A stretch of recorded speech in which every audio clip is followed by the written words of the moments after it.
Ya şu televizyon değil ve saatten var koya görsen var ya mıdır da kendimizi var kadar etmeden var ya.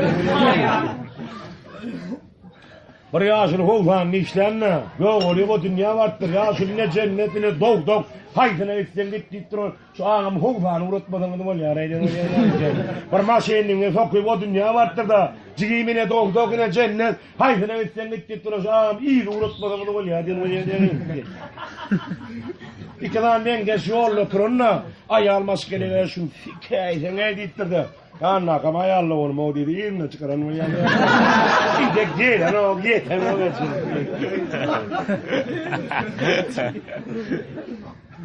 Ya şöyle bir ovada ya şöyle bir daday kanlattı gereken ben bir ya şöyle meydan edesi yeltirdi.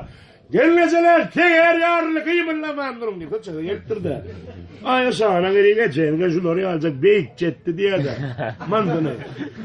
Gelmeseler Tanrı'ya kansa ol kıyımınla mandırdım diye Türk gidip para kayın bokun vura ettirdi.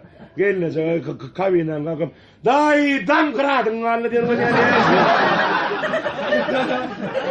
Kayın ki ağlayan şunun bittirdi.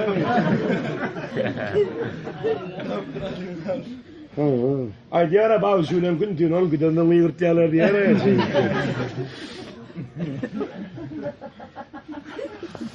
Birinin işine boğu dese varken Allah can kurre verey. Komusu getir day bal ettin ayecek. Boğu desek orada kurre verdi dittir de. Ya sulay diye ölmem köpettim ecek giyin. Ya soğlan öyle. Şuna üstüne böyle bir dende astırın şunu. Yapar verdiler hukuk. Şuna yani kovluğunu tağdı beni oturuyor greyta canım. Ya soğlan öyle dur. Şu çay getireyim de bunun için. Getirmeli işlem.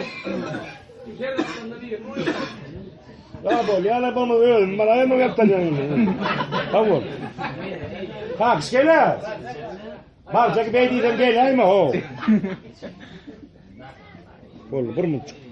Bol ya cimzam bir muçuk gayret et ha eşekten gayret et cim dinleyin peyn görmende. Ya soğlan öyle duruyor tete geldi kaman dedim ol ya da berk gele. Bari urcuna çayır.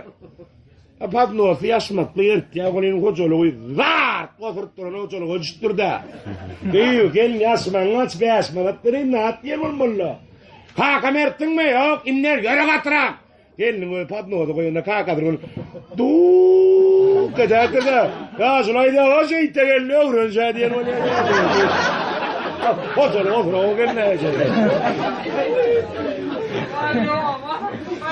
Ol ya bana bir tavuk. Annem diyor. Tavar yani arzu var. Ya soğunun eceğinin yer kımırdattan kadar pulalyada. Ökte çerkerni. Onurda herkim yar pingle dermiş dünyanın yükün yıkacak unayari yürütsen hüküm iyiliğine bir kadar bolmoyşun ettir diye de. Marda bir ofrok var ekenne.